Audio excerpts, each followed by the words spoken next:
works are from that period. Even the Muslim would acknowledge that. I've not heard of any great works being written at the moment, unless you think what's going on in Afghanistan and bringing down the World Trade Towers is a great work. But other than that, I mean, it's almost moribund intellectually. And that's sad. And of course, then there's the jealousy of the West. We don't want to be westernized. All right, don't be westernized. Create your own works. Who said you have to be westernized? But we'll see. Maybe this will happen. Maybe. I can't speak to that. I hope it does, because Islamic culture at its flowering was extremely beautiful. So that's what we're going to look at. And basically, first thing I want to look at was these poems, these pre-Islamic Arab poetry. So we'll turn over to that now. This is all going to be cultural things. We've already done, you missed it because you were interested in the Shiites, as you say, but you missed, we discussed all the Imams, so I apologize for that, but we can't go over it again. So we've got to keep moving. So now, the basis of pre-Islamic Arab poetry was the qasida. Qasida is an Arab word for ode. We call it the pre-Islamic Arab ode. And the theory behind the qasidas was that there were seven great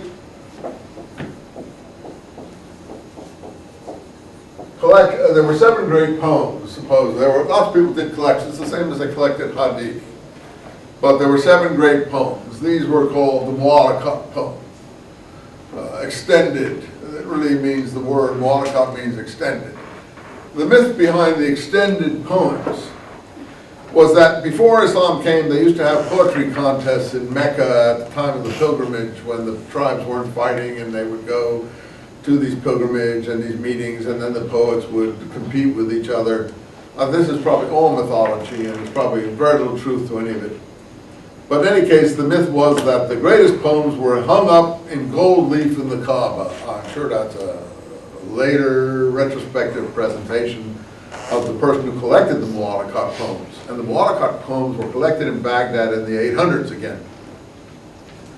So why were these poems and other things being collected in Baghdad in the 800s?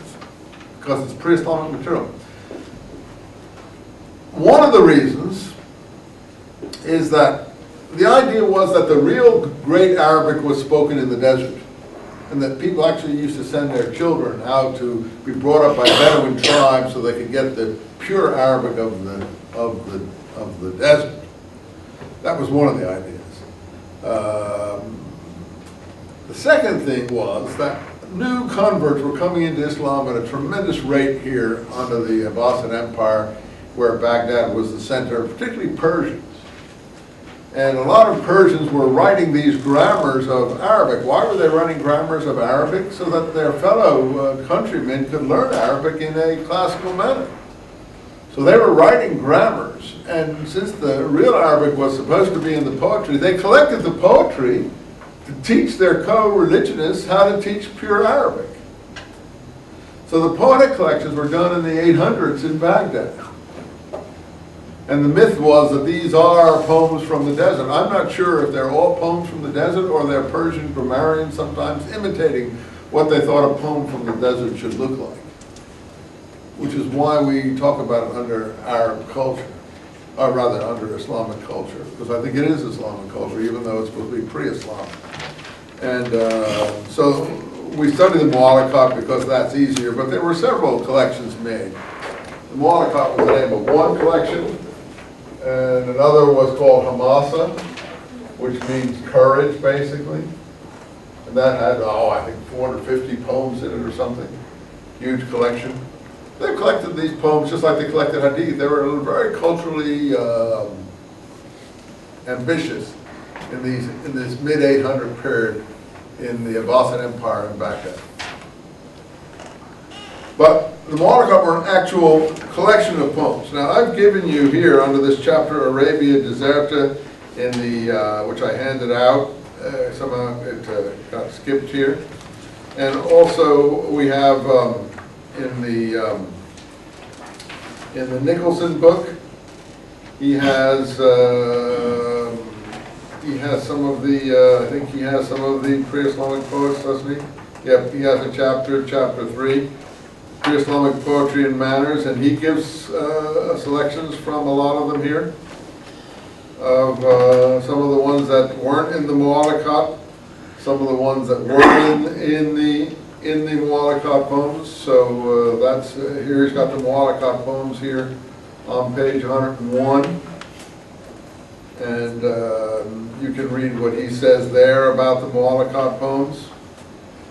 As I said, this one, he's got basically the poets here that were the famous ones. The 7 Mu'allaqat poets were still the most famous poets in Islam. Imru al-Qais,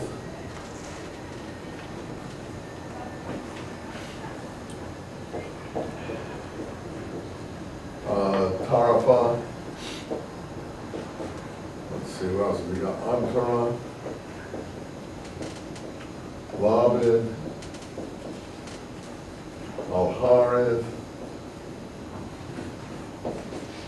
What else have we got? Amr ibn Kulthum.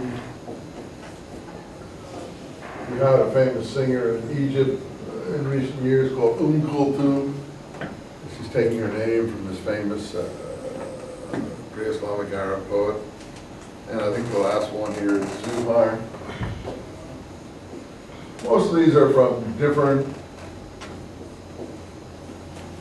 pre-Islamic tribes. I got 1, 2, 3, 4, 5, 6, 7. Pretty good, pretty good. So I've got the 7.